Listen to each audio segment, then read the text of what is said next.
Go back. So before I do any of that stuff, right? So what time is it now? It's like 5:30. It's about the time I start looking at the charts. I know that the open session is in about 30 minutes or so, and I have these London lows, right? I'll start looking at the chart, see where all these London lows are, which is right here. Not only is it London lows, but it's multiple equal lows. One, two, three, four, five, six, right? So which tells me that that is a large area of liquidity. That's my first step is looking for these session lows or session highs and where we're going. In this case, these are the London lows. I wake up, I can see that we're already in a nice little downtrend. Okay, that's my first level of confluence. So now for me, I'm already thinking, okay, here's what I want price to do. I want price to come down, sweep this level, either hesitate or immediately start to reverse. So that's my first bias for the morning, for this particular trade.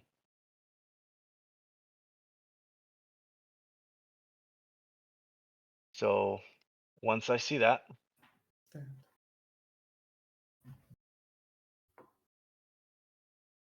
okay, now I'm just sitting and waiting,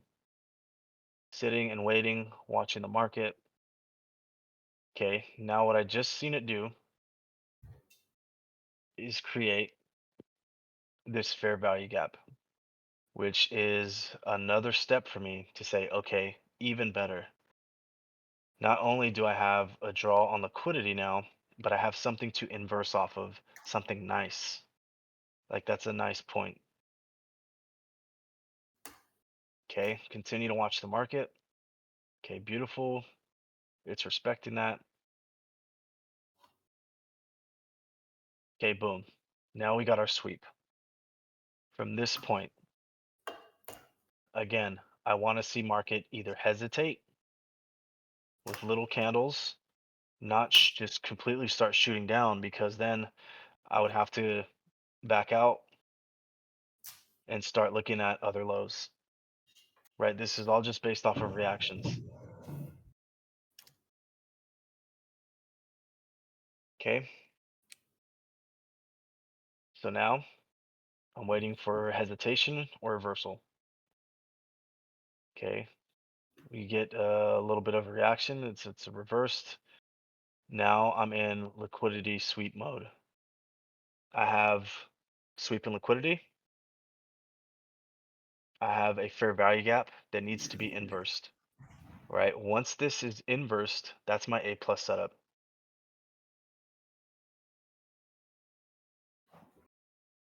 Okay, that's what I like to see. I want to see it continue up.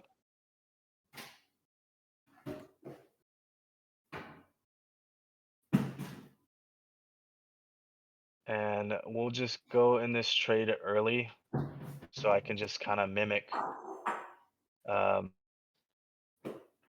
the potential and where we would have hit. So this fair value gap gets inversed.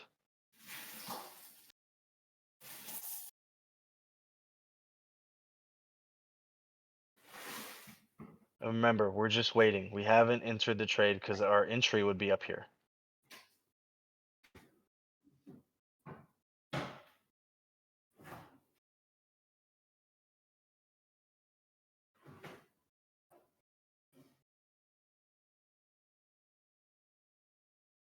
See, so this whole time, we're still not in the trade. We're just waiting. We have to wait for this fair value gap to get inversed. If you do not do that, you're gonna lose a trade on 100%. So for this example, like I told you guys, you need to watch this candle, right?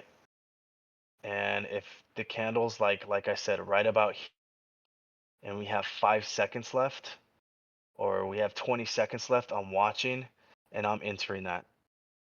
Again, because it's a very strong candle. And number two, look at the time. Market open. 6:30 a.m. Once we're in this trade finally, my stops are no more than 300. That is my max stop loss, is 300 to 250. If I'm a little bit heavier on the trade, maybe 400. But I don't want to lose any more, and that's per trade. That's just not like my daily. I can't lose more than 300. That's per. I don't want to lose more than 200 or 250 or $300.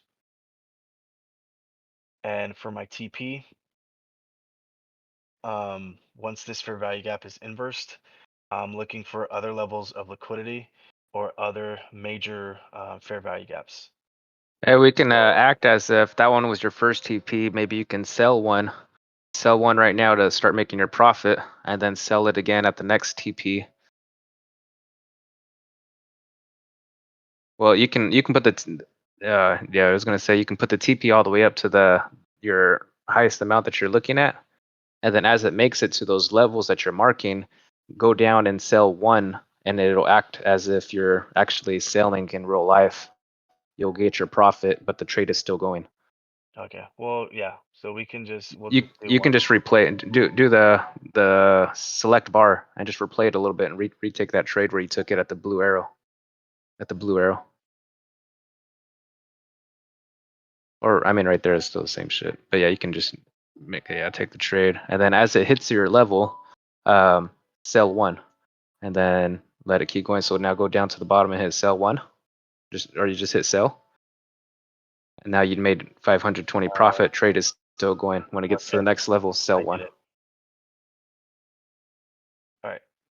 So the next TP level, Wait, put it all the way up to the highest high.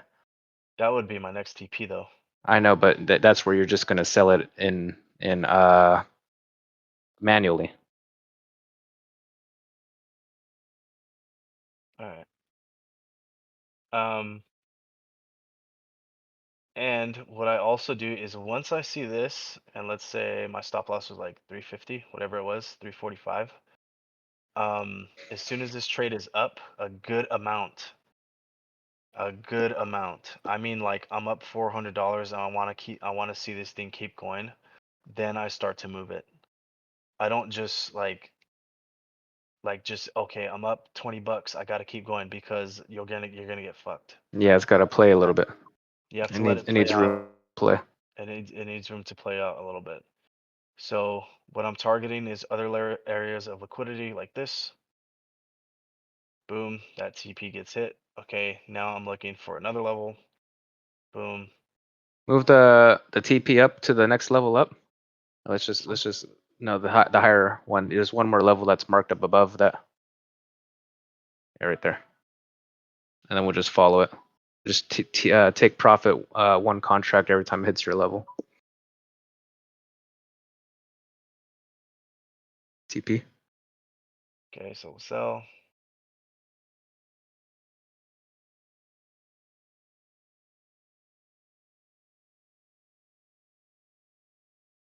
So it hit this level right here. Boom, up again. And then for me, if it stops right there, I would get out of the trade fully. You could let it play out, but um, for me personally, if it gets close like that and it's edging and it closes, Because it could respect it, right? it could. I'm trying to get out of the greed, and I've seen candles do this a lot. So what did price do? It swept that level that we marked out and then just fucking dumped. Right? So um again, quick down and dirty, wake up, aiming for London highs, seeing where I'm going. Okay, watching the market. Okay. I see that we created a fair value gap to the downside. Cool, something for me to target. Once I go down, boom, I'm getting closer to 630. I see a sweep in liquidity. Nice. That's another check mark. Now, once we've swept, I either want to see an immediate reversal or I want to see some type of hesitation. I don't want to see this thing keep going down and making price action to the downside, meaning I don't want to see fair value gaps to the downside. If I'm going to take a inverse fair value gap, I want to take it above the liquidity area, right? So if it inverses something right here, to me, that's way too risky. It's not an A plus setup, right? So once we've swept, I'm watching, I'm watching, I'm watching. Okay, do not take the trade yet. We're waiting, we're waiting, we're waiting. We need a sweep, we need a sweep. Boom, we get our sweep. We want to close above this to create an IFVG, an inversed fair value gap. Once that inverse fair value gap is now valid for us, we enter the trade. We start looking at areas where we want to take profits at. Boom, right here was TP. Boom, right here is TP. We're at market open, so I know we're going to have huge moves. Right, we already swept all these guys out, so market has no business going down anymore. Like we already got at the best absolute possible price. We are at the most discounted price of the day. There is no reason why market wants to come down here and take anything else. It already got it. And then we go up, boom, hit our TP to the next level, and then we hit TP to this level. And then you are done for the day. And this took 6 minutes. Yep. From And 6:30 for anyone that to gets 38. the higher accounts, you guys don't have to record this part because that's nothing to do with his strategy. But it's very important to take your profit and not let it play out if you already know where it's like supposed to go. Like take your profit and